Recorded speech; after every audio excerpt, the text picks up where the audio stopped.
All right, good afternoon. I think we're going to get started. Thank you all so much for being here today. I wanted to take this opportunity to welcome you again to the third meeting of the CGI Action Network on Post-Disaster Recovery. My name is Erica Tavares, and I'm with International Medical Corps. We've been a long-time member of CGI, and we're always delighted to be here. We just find that really the energy in the room, the bias towards action of everybody who's involved really helps us to create the kinds of partnerships that make real lasting change in the communities where we work around the world. So thank you to everybody for coming with your sort of energy and enthusiasm for the day. I want to also thank you for engaging with the Action Network specifically. We know everybody's really busy, and we feel it's so important to come together and support recovery and resilience in the Caribbean region, so thank you for that too. This session today will focus on access to healthcare and highlight specific challenges faced by marginalized population groups, as well as the best practices and innovative partnerships that we can all put together to improve access to care. Access to healthcare for marginalized populations is the topic that's really near and dear to my heart and to the work of International Medical Corps. As a disaster response organization, we often go into countries, with the idea of helping to provide that continued access to care. We work with local partners to make that possible, whether it's helping to stand up clinics and make sure that they can stay open, delivering medication, or even providing direct services. So really excited to kind of be here and be part of this topic today. As I'm sure you all know, the goal of the Action Network is to drive the creation of new, specific, and measurable commitments to action that will address key issues in the hurricane recovery and really move towards long-term resilience in the region. Throughout the session, throughout today's meeting, you'll be hearing about new commitments to action that members of the network have created and have been working to develop over the last year and since the last meeting in August. We ask you to keep an ear out. We ask you to think about how you might participate in those commitments that have already been formed, or think about forming your own new commitment. And there's lots of people in the room. The team's fantastic here in helping you to develop commitments to action if that's the track that you want to take. Now, I'm incredibly excited to welcome a very special guest to the session this afternoon. She's spent her entire career leading efforts to expand access to healthcare. She has been a longtime supporter of International Medical Corps and so many organizations on the front lines of healthcare around the world. So please join me in welcoming Secretary Hillary Rodham Clinton.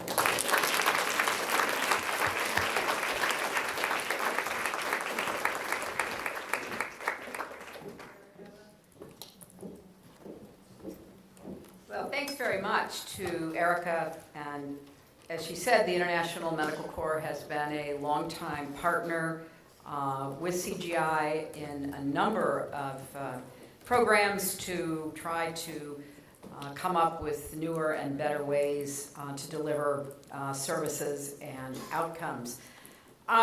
We are really excited about what we are able to see happening here at this session.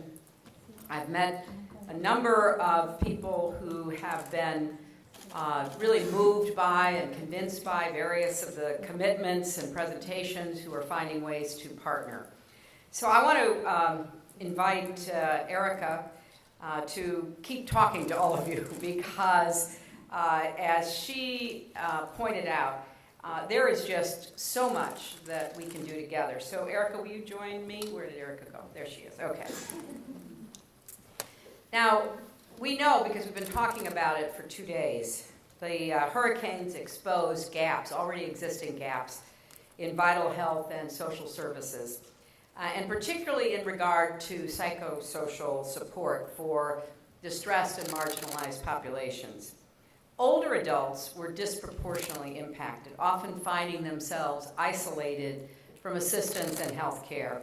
And there has been, as a result, a surge in mental health issues. So Erica, please join me, because the International Medical Corps has committed to train staff at partner health centers in Puerto Rico and the U.S. Virgin Islands, including the Primary Care Association of Puerto Rico and the Frederiksted Healthcare in St. Croix, to provide mental health care and psychosocial support to older adults. Over the next year, they will be training 255 health workers in psychological first aid, referrals, and emergency-specific mental health and psychosocial support. They will work with partner health facilities to offer activities for communities that will increase awareness of mental health services, try to deal with the continuing stigma of seeking and receiving such services, and promoting strong social networks. As a result of this commitment, 15 health centers across 15 different communities in Puerto Rico and the U.S. Virgin Islands will increase their capacity to meet the mental health needs of older adults and to try to ensure healthier outcomes going forward. So, Erica? Step over here and maybe get our photo taken.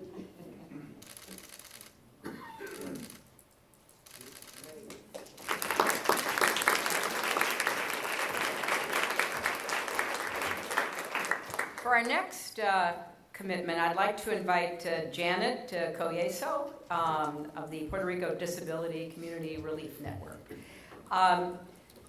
Just as we have been saying about a lot of groups in society, certainly people with disabilities face significant barriers that jeopardize their health and security following the hurricane.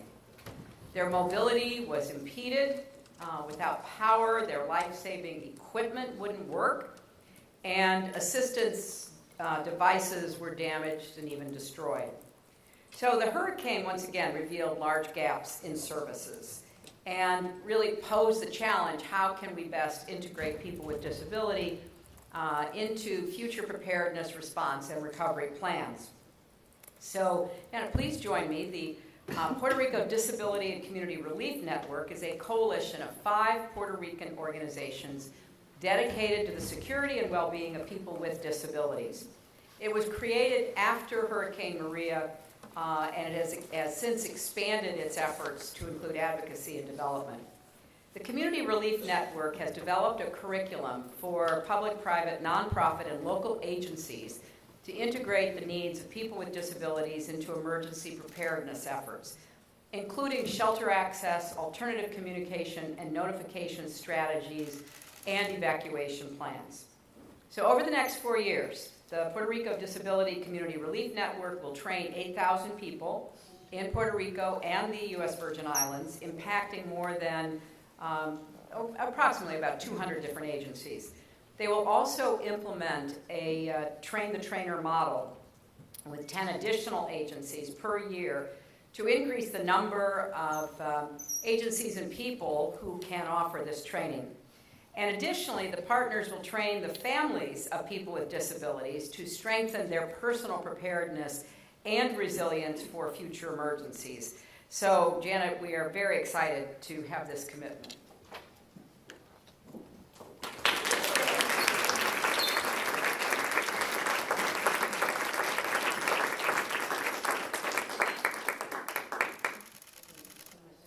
Jan, you're staying up here, aren't you? Yeah, okay.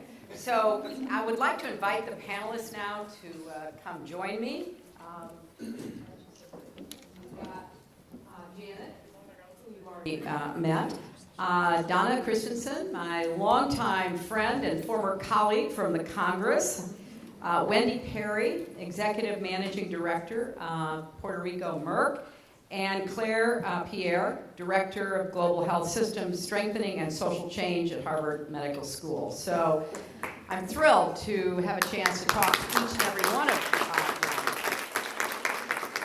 you. Now, this panel, like so many others, really has 2 emphases. One, given the difficulties after the hurricane, clearly what can we do to respond? How do we better prepare? But because of the hurricane, a lot of gaps in services were seen much more clearly. So how do we, while we are still recovering, focus on making a difference going forward that is sustainable? And there are seats up here. I see people coming in the back. We've got some empty chairs up toward the front. And maybe we could move the podium. Do you think we could move the podium so that the people over here don't feel like they are behind a poster? I'm stalling for time here. Okay. Now, natural disasters that are like the ones we are discussing today really do raise some of the toughest issues. How does a whole community respond, but then actually how do more marginalized, displaced people be able to respond, and how do we take care of them in the wake of all of that? So let me start, Janet, with you. What are the biggest unmet needs, in your opinion, of people with disabilities following a disaster? And as you're thinking about this new commitment you've made and your network that was set up after the hurricane, what are you hoping to do specifically with respect to recovery, but then more generally and long term, what do you hope to see for people with disabilities? Well, first, thank you for having me here, and I appreciate you, Ms. Secretary. And I want to show you, because I'm not by myself who created and developed this initiative, but I have 7 fantastic women over there that it was part of that. I'm the executive director of the Puerto Rico Protection and Advocacy System for People with Disabilities. That means I'm a state agency. And that was, I think, that part of the problem, right? I wanted to be part of the solution. People with disability in Puerto Rico was not treated equally. And if we look about the ADA, law that was created in 1990 to protect the civil rights of people with disability, and if we look at what happened in Puerto Rico, having a great president that come here to throw paper towel to our people, I will tell you that the people with disabilities in Puerto Rico, their civil rights were not, they were not respected. They were not valued. People with disabilities were abandoned, were left out. We couldn't get to them on time. We have a lot of people that were dying or they are dead because the lack of oxygen that we have. We have different kind of disability. Some disabilities that you can see, some disabilities that we cannot see. Okay? We have people in wheelchairs, and we have people with, they don't have a way to mobilize them, to get water, to get food, to get to the hospital, to get to the special needs that they have. And that's why we thought, what can we do immediately when we have FEMA that came here, but then it was a lack of communication among the agencies, the state and the federal agency were not communicating. Then we have to say, you know what? Let me take my butt and let me get and take action. And that's what we did. We called each other, and what we did is that we took the responsibility and we mobilized our staff, and we were able to serve over 8,000 people with disability and help them with food, with water, with medical equipment, with everything that they needed immediately. But that was not possible if we didn't have the donation and the diaspora response that we had immediately. What we need? We need plan. We need to understand that plan. We need to plan beforehand. We cannot wait for another disaster like this one to have the situation that we have. We need to plan, we need to train the agencies, we need to train individuals, we need to train family members, we need to train communities on what are we going to do. We need to be at the tables of the conversation where we're going to receive all those $1 million in Puerto Rico, but what are we going to be doing with them? We need to be in those conversations because we need to be sitting at the table because I don't see in any of the plan including the people with disability.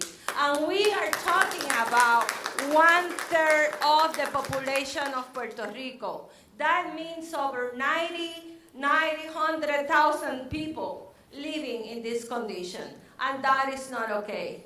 And we are going to be training that, and thanks God today to the partnership that we are doing with Clinton, we are going to do it because we are doers. We don't wait for anybody to take action, and this is what Clinton Foundation is to take action, and that's what we are going to be doing. Oh, great. Janet, what you were saying reminded me of that old saying, fail to plan, plan to fail. And too often the plans don't have everybody they need as plan makers. They don't have everybody at the table who represents a constituency or is concerned about a group of people, because people with disabilities have special challenges in time of natural disaster. And you mentioned a couple of things, and I just wanted to ask you to maybe tell a story or describe it in your own experience. But one of the things that we heard early on is that even in hospitals and clinics, but especially in homes, people on oxygen were desperate. They did not have electric power. They could not run their machines. They were running out of it. The same with any kind of mobility device, like obviously a wheelchair. But give us a little more detail about the special challenges that people with disabilities face. Oxygen. Oxygen was the most important issue in our island. We had people that, I was receiving phone calls that they have oxygen for 2 hours, from one hour. And we were talking about the entire island. And like we heard before, it was very hard, very difficult to get to the inside of the island.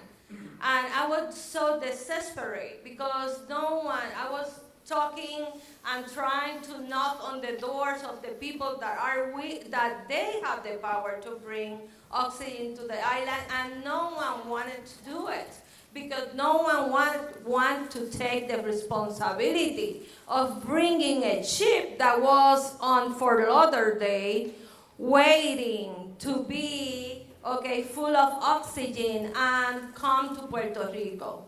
I was able to talk. I have to knock too many doors, and in order for that shipment to come here to the island, and we were able to do it. But then others equipment, like people didn't have the batteries. People didn't have the batteries for their machine to function. That means that that we have this history that it's unbelievable. We had this guy. He was very sick. He lives in Fajardo, East Coast, right? East Coast from Puerto Rico, and he was sent to Manatee. We're talking about across the island to have been seen by a doctor. Then the doctor refer him to the famous medical boat that we have, and they didn't took care of him. They left the guy with a lot of impediment by himself on the parking lot. Okay? Someone called me, we have to look for him, and then look where, because then they drive this guy to Carolina, to another town. And we didn't know where this guy was. My staff went all day, all night, looking for him, and we found him in the hospital. The other thing is that people were calling me because they needed oxygen, and the clinic, they were supposed to get oxygen from the clinic. They went to the clinic, but the clinic didn't have oxygen to give to other people. Those are the kind of situations that we deal during the hurricane, and it was very difficult because imagine a mother calling me desperate that his son has 2 hours to live. That means that if I was not able to find someone to provide oxygen to them, he will die in 2 hours. Well, I think that really not only emphasizes but even dramatizes how important many things are that maybe are just not thought of ahead of time, which is part of what we're trying to do here, is to create, some templates about what needs to be thought about and who needs to be accountable for making sure things are followed up on. Wendy, as someone who works with a large global pharmaceutical company, how is Merck trying to close medicine gaps? And could you speak a little bit about what solutions might be for reaching people in remote areas, people with disabilities, people who need medical care really almost immediately after a devastating natural disaster? Absolutely, and thank you for the invitation, and it's an honor to be part of this distinguished panel. Merck, being a biopharmaceutical company committed to discover and develop innovative medicines and vaccines to treat people in need, is very close to our mission and vision to make sure that people do have access to that innovation, because if not, our vision and mission doesn't work. So around the world, and UNICEF estimates that today 14% of the total world population are not being reachable. That's today. On top of that, if we take into account natural disasters, that number increases significantly. And we learned that the hard way with stories like Mrs. Collazos was sharing. People in Puerto Rico, and this is an important fact, about 45% of our population live under poverty conditions. This means that people have very limited resources to prepare themselves, to being resilient. Many of them living in remote areas, mountains, villages, where the infrastructure around them, like roads, bridges, actually collapse during Hurricane Maria. So these were the people that are more vulnerable. People with cancer, people with dialysis needs, people with disabilities, and they lived in these type of communities. And we were not able to reach them for days, weeks, months. That's when actually the call came to Merck. As a company that we want to ensure access, we asked ourselves, what can we do?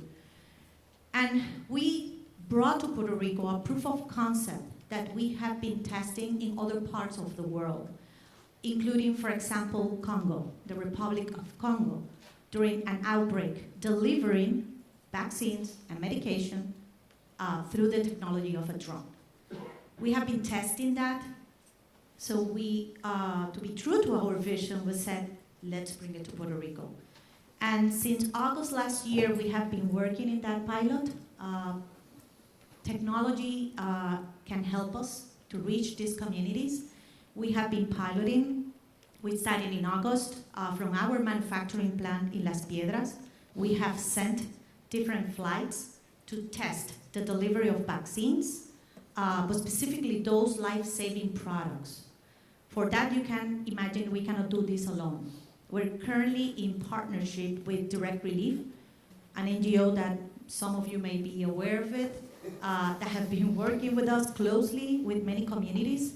Also, we have partnered with AT&T for connectivity, Volanzai, the company that manufactures the drones, and also Softbox, that is the company that have prepared the container, temperature control for the products to be in and to preserve the quality of the product.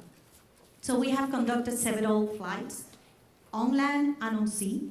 Remember, Puerto Rico has 2 municipalities that are 2 little islands towards the east of Puerto Rico. So we have conducted several pilots, flying over very hard terrain and to the mountains. and we have been successful so far in all of the testing that we have done. We're still in a pilot phase. We're right now trying to tackle or overcome two major challenges, and it's in regards to the FAA regulations of line of sight for the drones. That's one of the requirements, and that's something we are having a conversation on how we can manage that, maybe through a waiver, do it an emergency response, because if not, it will defeat the purpose of getting into those inaccessible communities. That's one, and the other one relates to the weight of the drone. Still, we are very optimistic. We have also a strong commitment from the medical community and the facilities that have become actually hubs in different parts of Puerto Rico. And here we have representation of the Primary Care Association, and they are part of the solution by becoming that infrastructure that is a hub for the communities to be there, to go there to medical care, but also they can serve as the places for us to deliver so they can reach the people within the communities through the drone technology. We look forward with a lot of enthusiasm and optimism. We're working very hard. Everyone is working very hard to make sure that we're able to be prepared and to launch this formally in the face of the new hurricane season and in the wake of any other natural disaster like an earthquake. It's such an interesting use of technology to use drones to deliver life-saving, life-sustaining medicine. But as you pointed out, there is a weight issue, right? What is the amount of weight that a drone like your testing can carry? Yeah, so far the current weight, we have one model that can carry between 12 to 15 pounds. There is another one that is a largest one that it could go up to 20, 25 pounds. So it's not about replacing the regular distribution line of medications, but it's about getting to people that really need it, people that their lives depend on that medication. So if we keep focus on that and as a priority, the size and the box is able to deliver. And we will be able to say, if it is one life, it is worth it. Absolutely. And earlier today, we heard about how IBM is encouraging young developers, and one of the young developers here in Puerto Rico who won a prize was trying to figure out how to use drones. And so it's a very real option once we can clear away, as you say, some of the regulatory issues around it. Claire Pierre, who has a long history in public health, including with Paul Farmer and Partners in Health, is now the Director of Global Health Systems Strengthening and Social Change at Harvard Medical School. And Claire, you do have a broad view of what works, what doesn't work, what we can do better. How would you describe the key metrics for evaluating health systems after disasters, and how could the public and private and not-for-profit sectors work more effectively together to improve those outcomes? Sure. I thank you. Thank you for the question, and thank you for inviting me. When we think about health systems, we often forget to step back. We often think about the person who's delivering care and the patient receiving care. I teach medical students, and they think of themselves as the doctor and then the patient. But for them and that interaction to happen, so much more happens outside of them. There's a supply chain, there is a space, and so on and so forth. So there are great models out there for what we should look at. The World Health Organization has a health systems model that has 6 building blocks that they want you to think about. And it includes governance. What are your policies? Are they in line, and do they include people with disabilities? Do they include those who are in underserved areas? What are your technologies? Do they include drones so that you can actually reach those who need it most? So when we try to summarize it, some of the metrics, to make it simpler for our students, we talk a lot about the 4 S's: stuff, staff, space, and systems. We ask people to think about them, and we ask them to really think at every phase, whether it's right during the response. So when the disaster is going on and you feel like things are chaotic, stop. Do you have the right staff? Do you have the right space to deliver the care? Do you have the systems? And then you repeat that again when you are in the recovery phase. A few months later, things are a little better. Are the roads there? Are the connections back? Then how do you optimize those? And then you do that in the reconstruction phase. So those are the metrics, the framework that we try to use when we're looking at all of the phases of the disaster response. You spoke about the second part of your question was about public-private partnerships. So I've had, the honor of meeting Paul when I was a medical student 20 years ago. It's crazy to believe that it's been 20 years since I've been a doctor. So, and I've worked with him since. And a big part of what we've learned is that we can't do it alone.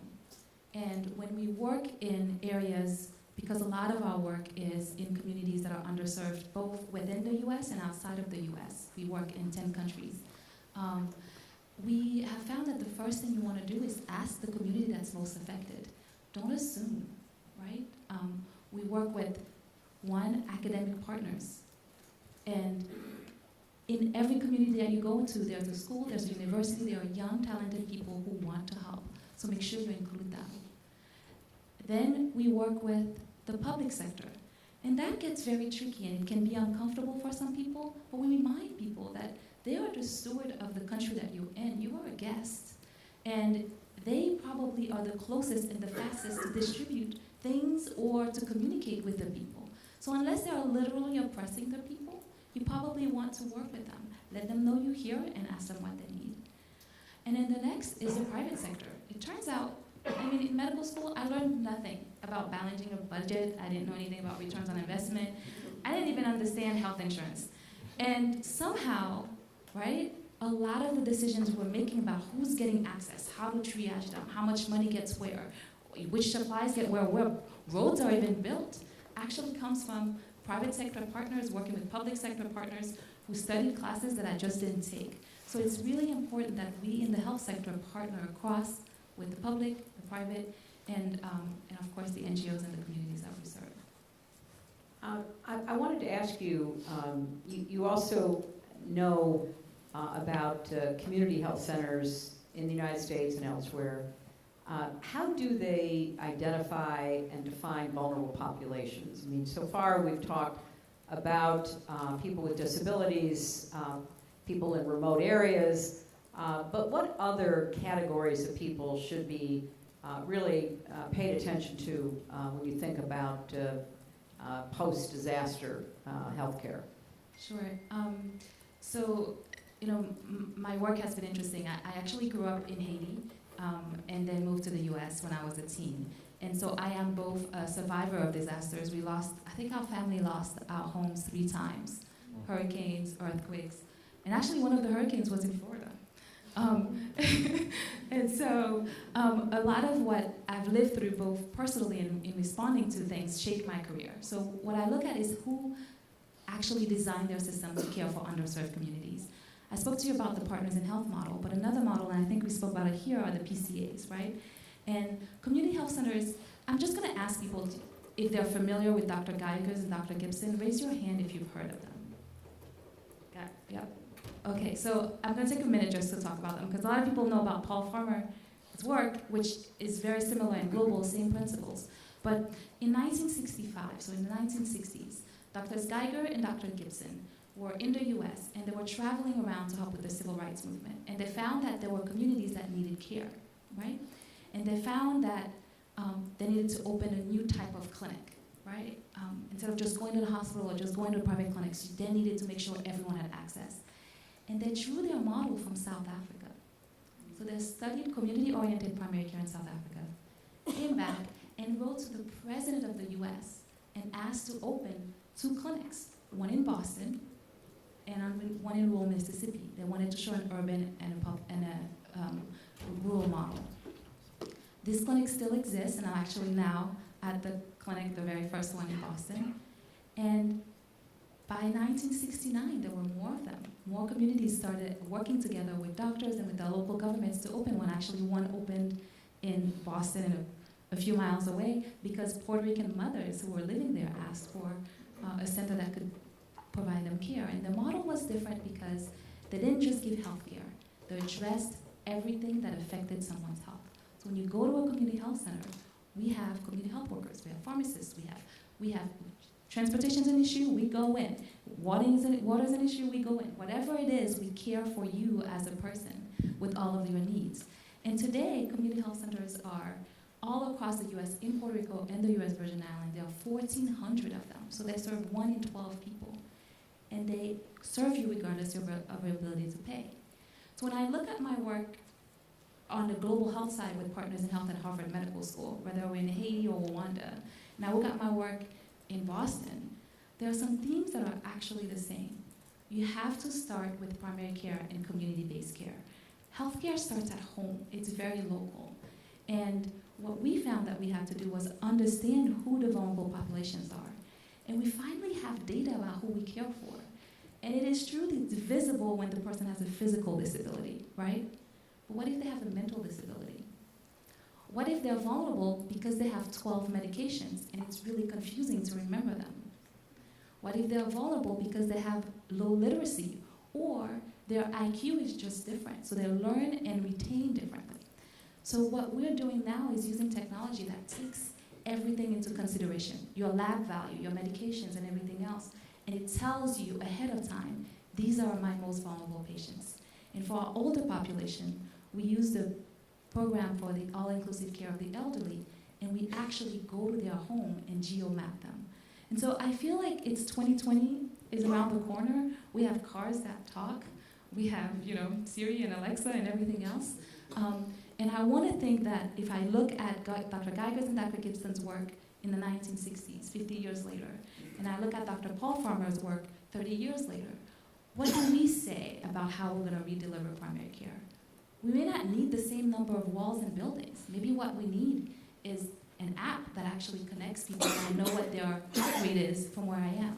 So these are the types of things that I'm really hoping the next wave or the next generation will start public and private partnerships around. Oh, thank you so much. As you were talking, I remember visiting one of the centers in Houston for people who had fled Katrina. And one of the biggest challenges the doctors faced was with patients, predominantly, but not exclusively, elderly patients, but people who were on a lot of different medication. They couldn't remember the names of it. They would describe, I take a pink pill and a blue pill in the morning, and then I take a yellow pill in the middle of the day. I mean, that was as close as they could get to describe what their medication needs were. And these doctors who were volunteering their time at the center, knew that for some people it was life or death to try to figure it out. And at that time, that was more than 10 years ago now. The people who had bought their medication at certain pharmacies that had electronic medical records, they could be contacted. And then the pharmacy could tell the doctors in Houston, well, Mrs. Smith is taking these 10 medications and Mr. Jones is taking those 8 medications. But those, again, are things that most people aren't planning for, aren't thinking about. And we need to also kind of help people have a little emergency kit. So if they do have to evacuate, it's maybe the only thing they take with them, but they have their medication and the names and the dosages and other things that are critical for them. Well, I'm so pleased to be here with my longtime friend and former colleague, herself a physician, who served so distinctively in the Congress, who's always been concerned about health. And now she is the president of the Christensen Institute for Community Health and Empowerment. And Donna, it doesn't surprise me at all that you have the word empowerment right there up front in the title, because clearly that is the underlying theme. How do we empower people, groups, communities, governments, businesses? How do we empower them to be part of the solution for all of these issues? You really have a unique perspective as a policymaker, as a physician, as an activist, and how would you describe both the aftermath of the hurricane impact in the Virgin Islands, but more generally, the kind of public policy changes that you would like to see going forward? Well, thank you, and it's really a pleasure to be here with you and the other panelists, and I thank you for the invitation. I just wanted to mention that the first time I was in Puerto Rico with you was after Hurricane Georges. Remember?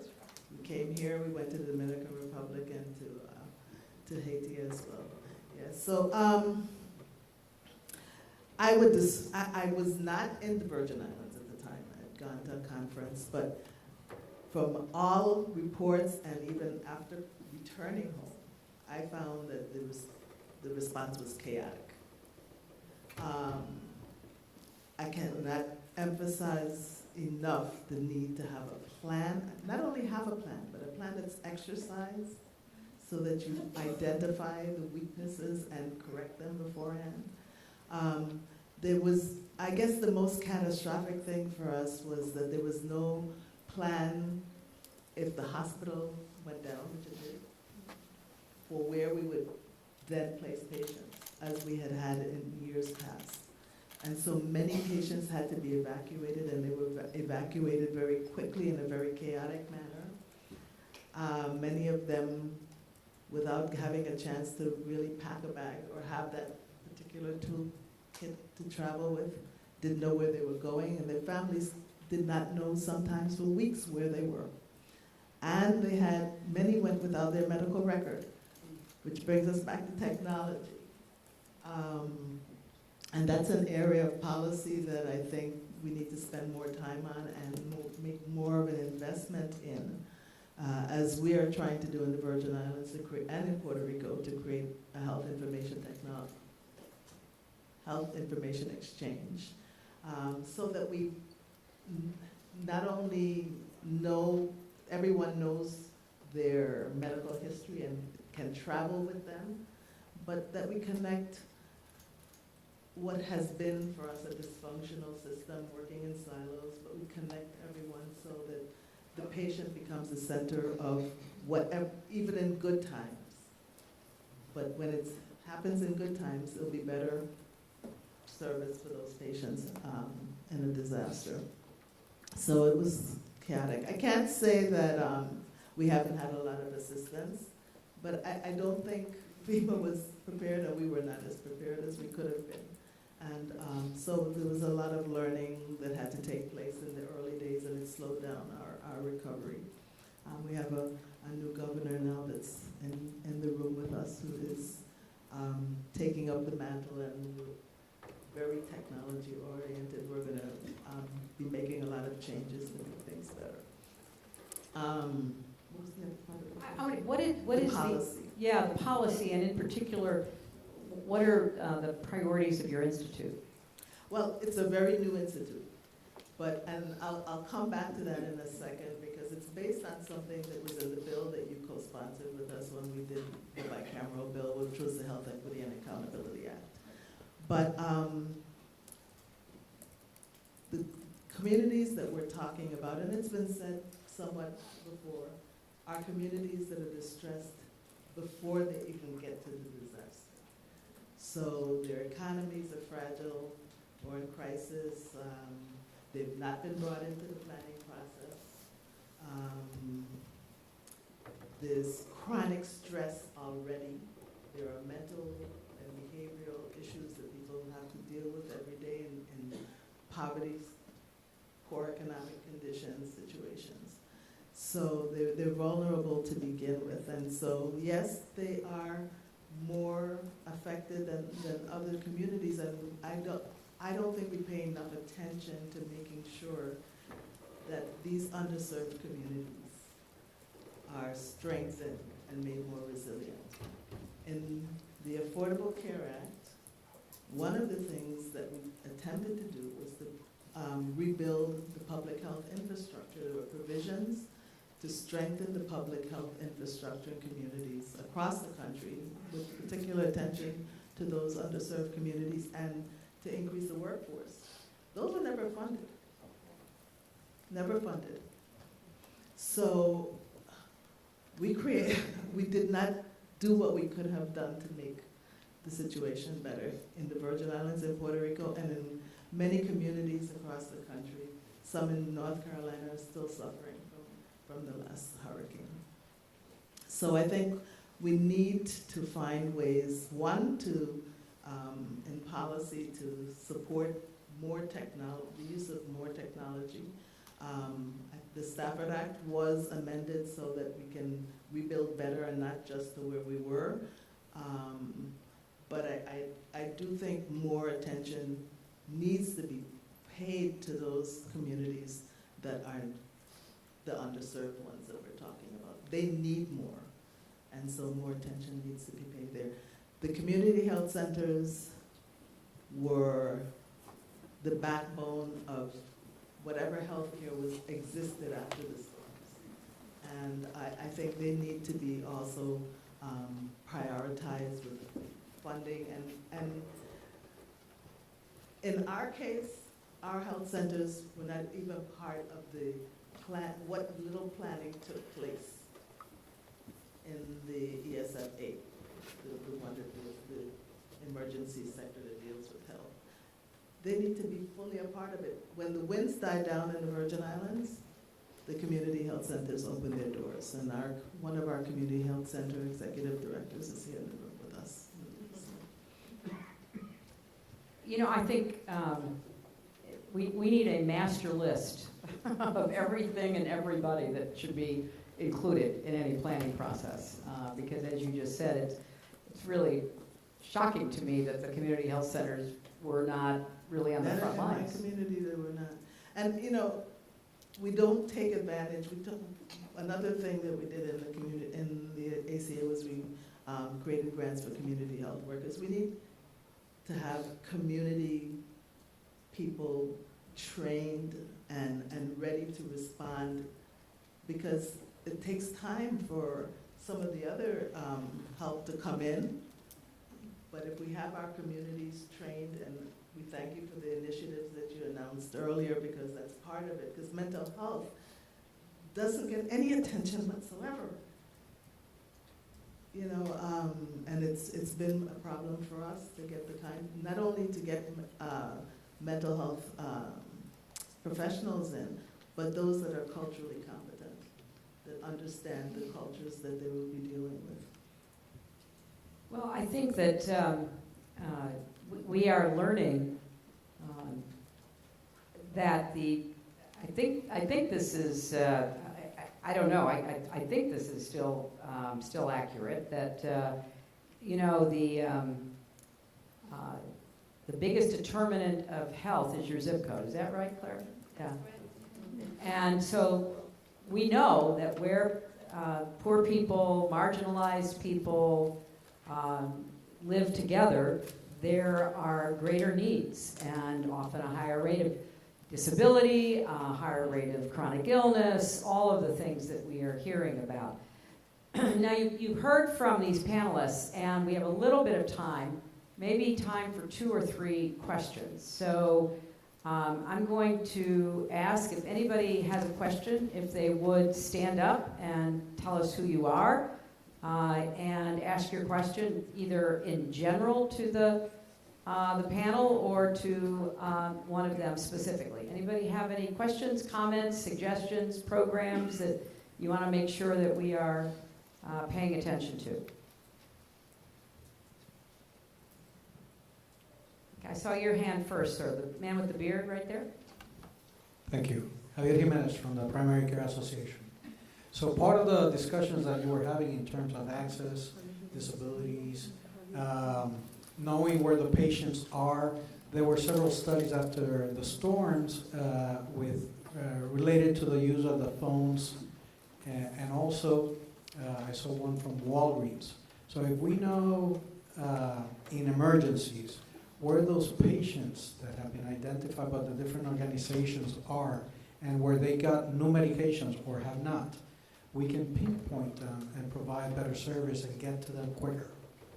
And that was your experience, Janet, wasn't it? That if you could find where they were.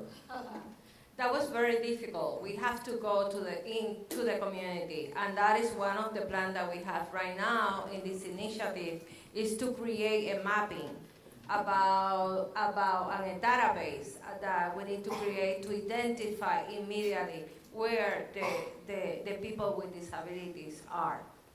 Secretary, if I may. Yes. I just want to add, because we have different groups in Puerto Rico working towards the same goal. And we recently put together the entire private sector. There are 13 private sector together, including health. And we have organized ourselves as the Puerto Rico Business Emergency Operations Center under the national framework. And the objective is for us to get organized and synchronized with the local and federal government in the response of an emergency, and also to have the recovery plans by each one of the sectors. And what I would like to add is that the health sector, the group that is working there, and we can talk after the panel, we have tried to gather everyone that have to be involved and sitting at the table, including FEMA, including HHS, and we're actually working together with the Department of Health under an MOU. We're conducting some advisory boards every month, looking at different solutions for vulnerable populations. And one of the ideas that have come across that we're trying to get into action is how do we localize these critically ill patients, that we know where they are, so we have a rapid response, and we have to define what rapid response means. But that we are certain of where they are and what will be their immediate needs, so we can tackle it on them. I'm not sure. I know we have identified several vulnerable populations, like children as well, elderly, dialysis patients. Not sure if disability is within that, but we'll talk about it, because joining forces, and we have FEMA at the table, we have HHS, we have the local government. It's difficult, it's challenging, but having everyone at the table provokes a conversation, and really trying to seek a solution is a first step. And we'll talk offline, but that's a good place to start, and I will be glad to take you into that team. That's what we love to hear. That's part of why we do this, is so people can find each other and connect with each other in order to network with each other. Donna? And we did not know where our vulnerable people were. But since the storm, both a group that was comprised of some community health workers, our health center, private physicians, and a home health agency started a pilot project going out to some homes and providing elderly people and people with disabilities who live alone with certain kits and communication, ways to communicate. In addition to that, our EMS joined with the Red Cross, and they have been out to several thousand of homes. And so we now have the ability to know where at least the ones that we've identified so far are, and that'll make a big difference, because we can reach out to them, make sure that they are sheltered if they need shelter, that they have some way of communicating with us, and we can go out and check on them afterwards. That's exactly right. Anybody else? Yes, this lady right there. We have the microphone. Good afternoon, I'm Jen Farrington. I work for BD, or Becton Dickinson, a medical device company. This is a little silly, but I think it will make a connection, because you were mentioning, all of you, about community health centers. BD does also partner with Direct Relief and community health centers in the U.S. So the Waffle House Index is an informational metric that FEMA uses to determine the effect of a storm and the likely scale of assistance required for disaster recovery. Do you think that community health centers kind of are another version of that Waffle House Index for the recovery here, maybe in Puerto Rico? Just thought you could reflect on that, any of you. And what she means by that is that if the Waffle Houses stay open, it's not so bad, right? If the Waffle Houses close, we have a real problem on our hands. Oh, absolutely. Absolutely, for us, for sure. And I would agree with that, and I think there are stories published on the National Community Health Center's website about members of the community health center staff that were affected themselves that still went to work the next day. And I'll mention that for the earthquake in Haiti, in the same ways in our public systems, in our public clinics, people who lost their homes lost and lost family members still went to work the next day. So yes, I think community health centers are mission-driven. People who choose to work there are people who actually take their role very, very, very seriously and would work even when things are difficult. But one thing is that the community have to know. There has to be a robust communication plan. Because here we have the president of the primary care associations, and they were up and running hours after the Hurricane Maria hit Puerto Rico. They were ready, but patients were not coming in. They didn't know. So we need to educate patients about what is the hub, where they have to go if they need what type of services. Because at the same time, they do not overflow the emergency rooms. So everyone was going into the emergency rooms, even for, I don't know, a flu. So go to your community center. And that way we can really make more agile and timely quality care. But the community have to know. If they don't know and they are not educated, they will not be able to respond. They have to be part of it. Okay, one more question. Way in the back there, I see a hand. Yes, right. Thank you. Diego Linas from Socials. So we built a web platform right after Maria, and it's built out of social determinants of health. So what the platform aims to accomplish is we want to match the individual's needs with community-based organizations that have the support available to match those needs. So we launched an initiative with Vieques, and the folks from Vieques are around here. And right now we have 12 organizations that are mapping the needs of 9,000 residents in the island. And we're moving that initiative here to Puerto Rico. So we invite everybody to the community-based organizations, the federally qualified healthcare centers, to join Socials and reflect, and also Ms. Collazo, please, you as well, your network.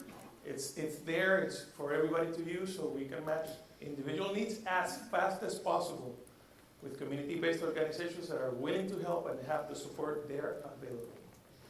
Well, that's great, and I think maybe you should be sure to connect up here with Wendy and others, because this, one of our goals is to try to maximize cooperation and minimize redundancy and separation, so that if we have 10 people mapping and nobody knows about it, that doesn't do us any good. If we have 10 people mapping who use different technology and different metrics, then it's going to be confusing. So there does have to be some extra effort put into cooperating and working with one another and getting around that same table as plans are put forth. But I want to show our appreciation for our panelists who contributed so much to this discussion. And I'm going to give each one a very brief final word. So Janet, why don't you start? Well, I think that you are saying this is a word that we have to be together, okay? We have to be involved. We cannot do it by ourselves. Our people with disability has to be treated with dignity, okay? Has to be integrated into this society.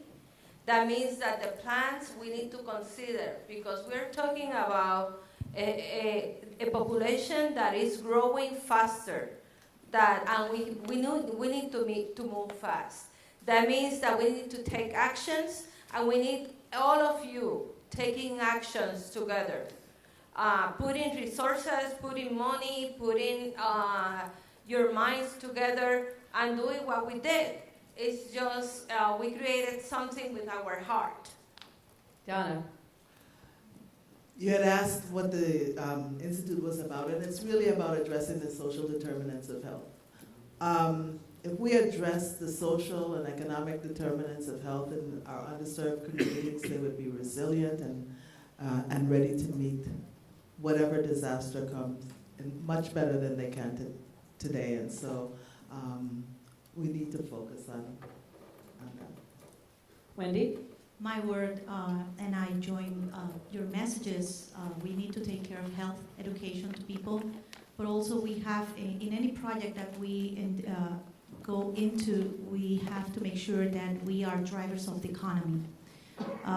Because if we start up our economy and we make a resilient private sector, we will be able to serve the people, to bring food, to bring water, to open up our businesses and have people working, being valuable, and giving back to our country.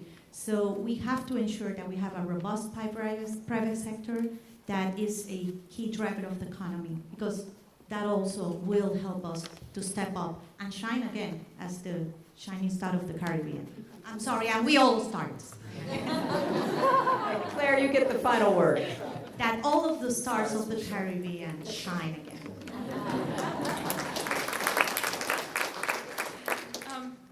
I think what I would say is poverty kills. And so if we realize that's true, then what we would do is look at areas where there are huge disparities in socioeconomic disparities, health disparities, and actually try to design our system for the most vulnerable. Because if we truly believe everyone should have access to healthcare, then the tools we have now, therapy apps, telemetry apps, I can monitor your health from my house as a doctor. If you can afford it, why can't I offer that to the underserved communities? So if we believe poverty kills and we believe the most vulnerable should have access to what everyone else has access to, we probably can prevent a lot of what we've seen through these disasters. Thank you. Thank you all. Thank you. I want to just also extend our thanks to Secretary Clinton and to all the panelists. Thank you so much for your insights. We are going to sort of end the formal conversation and formal part of the session today, and just really encourage everybody to continue the conversation, connect with others in the room, and look for ways to collaborate to address these needs. Thank you.